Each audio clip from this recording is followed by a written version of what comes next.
Hello, welcome to the Scripsy presentation video. Let me introduce myself. My name is Urka Nazia Dayanida, student from the Faculty of Tarbiyat and Teacher Science, Madrasa Ibtidaiya Teacher Education Study Program. Skripsi yang saya akan paparkan yaitu yang berjudul Penerapan Pendidikan Karakter melalui Pembiasaan Muhadasah Berbahasa Arab untuk meningkatkan kedisiplinan siswa di SDIT Al-Farabi, Kota Batam.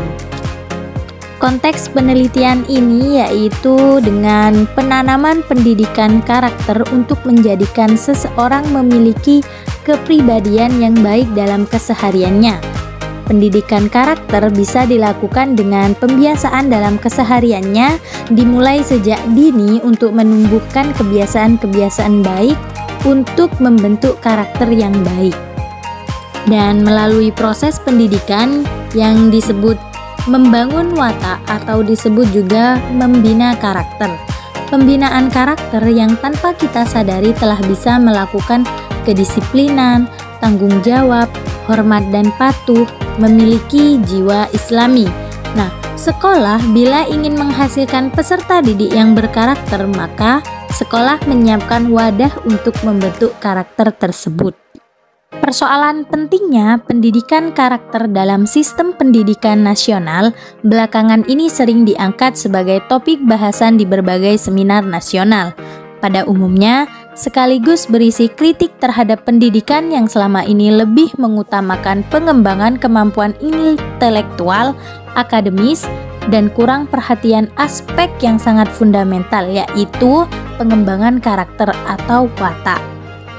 Pendidikan karakter ini juga sangat mendesak untuk segera diterapkan karena menurut pengamatan, selama ini kurikulum nasional dan proses pendidikan di persekolahan pada prakteknya terlalu menitik beratkan pada kemampuan kognisi yang bertujuan demi mengasah aspek intelektual siswa dengan kurang memberikan porsi untuk mengembangkan afeksi pada ranah hati.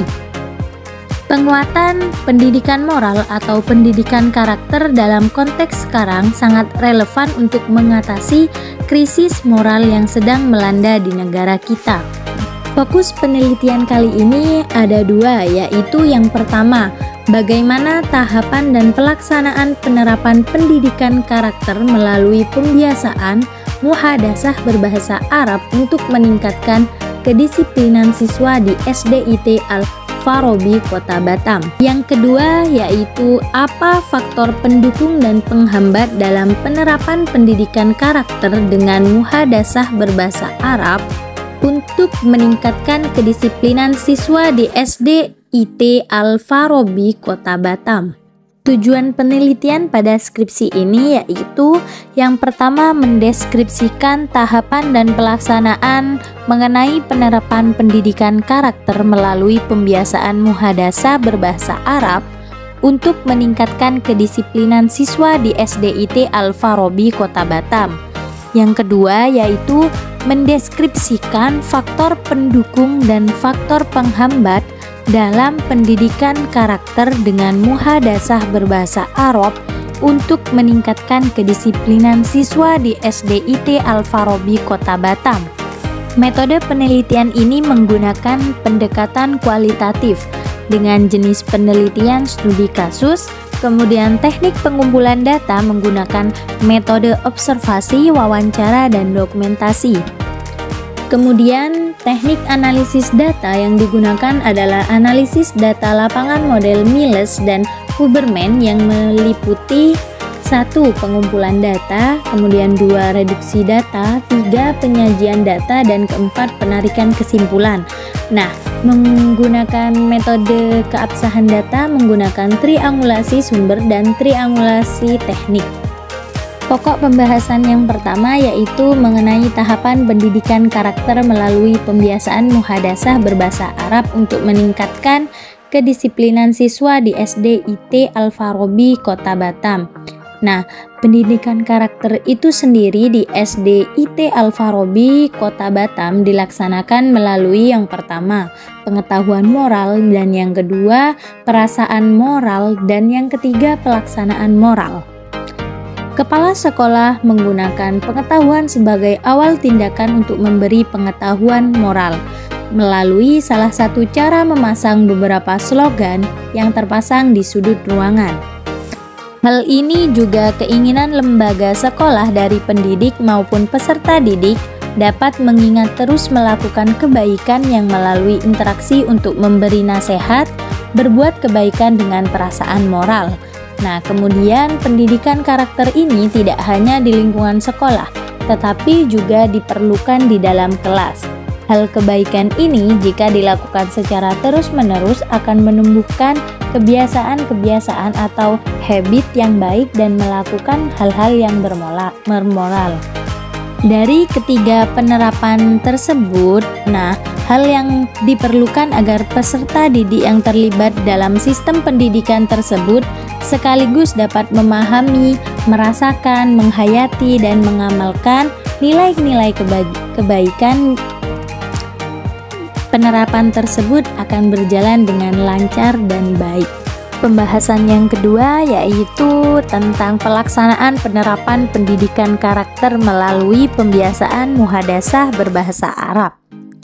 Pelaksanaan pendidikan karakter di SD IT Al-Farabi Kota Batam ini dilaksanakan melalui yang pertama kegiatan sholat duha berjamaah, yang kedua membaca juz amma sebelum pembelajaran dimulai, dan yang ketiga kegiatan pembiasaan disiplin seperti berbaris sebelum memasuki kelas, mengikuti upacara sekolah, dan berkomunikasi dengan menggunakan bahasa Arab. Kegiatan tanggung jawab lainnya seperti melaksanakan piket, kerja bakti, dan membuang sampah pada tempatnya. Nah, hasil pelaksanaan tersebut dapat disimpulkan yaitu dengan menanamkan pendidikan karakter melalui keteladanan dan kebiasaan dalam kesehariannya yang ditekannya pada nilai karakter religius, disiplin, dan tanggung jawab yang dilakukan dalam kelas maupun di luar kelas. Pelaksanaan pendidikan karakter ini pada SD IT Al-Farabi Kota Batam berjalan dengan baik, namun lebih memperhatikan ke dalam pembiasaan dan keteladanan yang disebabkan kebutuhan dari lembaga saat ini. Pembahasan ketiga yaitu faktor pendukung dan penghambat dalam penerapan pendidikan karakter dengan muhadasah berbahasa Arab. Yang pertama yaitu faktor pendukung dalam penerapan pendidikan karakter di SD IT Al-Farabi Kota Batam yaitu yang pertama, lingkungan yang kondusif. Yang kedua yaitu ketersediaan fasilitas, dan yang ketiga yaitu motivasi pendidik. Sedangkan faktor penghambatnya yaitu yang pertama, siswa malas dalam kegiatan pembelajaran. Yang kedua, pengaruh negatif teman, dan yang ketiga, keterbatasan ekonomi. Dari hasil temuan di atas, sudah sesuai dengan teori pendukung yang dipaparkan oleh teori Rusna, yaitu salah satu pendorong untuk pembelajaran nilai karakter yaitu pada lingkungan sekolah yang positif, yaitu guru yang semangat memainkan peran sebagai model atau pemimpin siswanya akan berhasil karena kondisi positif yang mereka ciptakan pada kelasnya. Dan sesuai juga pada teori yang dipaparkan oleh Amri, yaitu beberapa faktor yang menghambat dalam penanaman pendidikan karakter, yaitu yang pertama anak itu sendiri. Jadi faktor yang sangat utama yaitu pada anak itu sendiri. Yang kedua pada faktor sikap pendidik. Sikap pendidik ini pendidiknya mau atau tidak mengayomi siswanya. Yang ketiga pada lingkungan. Lingkungan di sekolah secara teman adalah pengaruh yang pertama. Kemudian 4 yaitu tujuan. Tujuan dibentuknya karakter itu apa? Jika tujuannya tidak jelas dan jika tujuannya tidak sesuai, maka tidak akan terbentuk, yaitu seperti pendidikan berkarakter. Faktor anak itu sendiri, yang sangat penting karena dalam penanaman pendidikan karakter, faktor anak perlu diperhatikan pada setiap anak. Nah, setiap anak ini kan memiliki kepribadian yang berbeda antara yang satu dengan yang lainnya. Nah, oleh sebab itu, pemahaman anak secara cermat dan tepat akan mempengaruhi dalam penanaman kedisiplinan. Jadi, dapat disimpulkan bahwa faktor pendukung merupakan kegiatan yang menjadi dukungan dalam menjalankan kegiatan pendidikan karakter. Berbeda halnya dengan faktor penghambat, yaitu yang mana menjadi suatu yang berdampak negatif dalam kegiatan pendidikan karakter baik dari internal maupun dari eksternal. Sekian, terima kasih penjelasan pemaparan dari skripsi saya, semoga bermanfaat. Saya tutup video kali ini. Assalamualaikum warahmatullahi wabarakatuh.